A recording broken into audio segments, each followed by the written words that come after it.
राजस्थान के एक पुराने गांव भनोगर में एक बहुत ही पुरानी हवेली थी। गांव वाले कहते थे कि उस हवेली के तीसरे फ्लोर पर एक श्रापित कमरा है और जो भी उस कमरे में गया वो कभी वापस नहीं आया। एक दिन चार दोस्त अमन, रवि, नेहा और कबीर यूट्यूब के लिए हॉरर वीडियो बनाने उस हवेली में पहुंच गए। रात का वक्त था। आसमान में पूर्णिमा का चांद चमक रहा था और हवेली को देखकर ही उनके दिल में डर बैठ गया।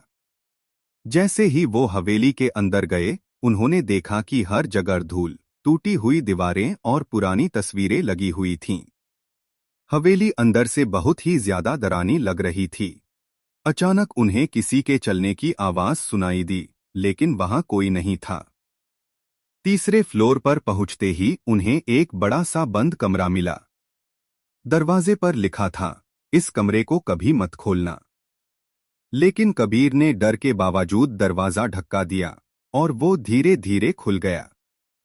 कमरे के अंदर सिर्फ एक पुरानी कुर्सी थी और सामने एक बहुत बड़ा पुराना शीशा। तभी नेहा ने देखा कि शीशे में एक काली परछाई नजर आ रही है, लेकिन कमरे में कोई भी नहीं था। सबके चेहरे पर डर साफ दिख रहा था। तब रवि को एक पुरानी डायरी मिली।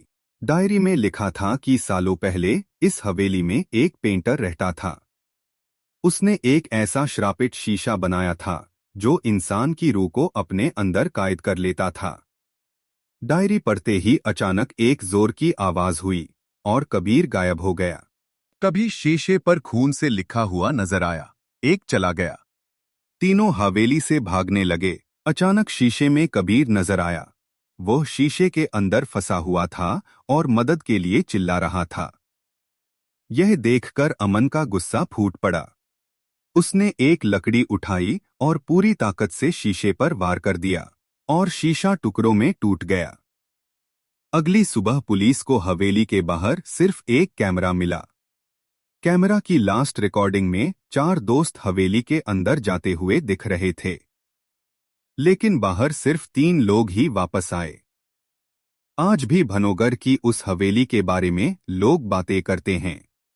कहते हैं कि रात के अंधेरे में उस टूटे हुए शीशे में एक लड़के की परछाई नजर आती है और वो कबीर है।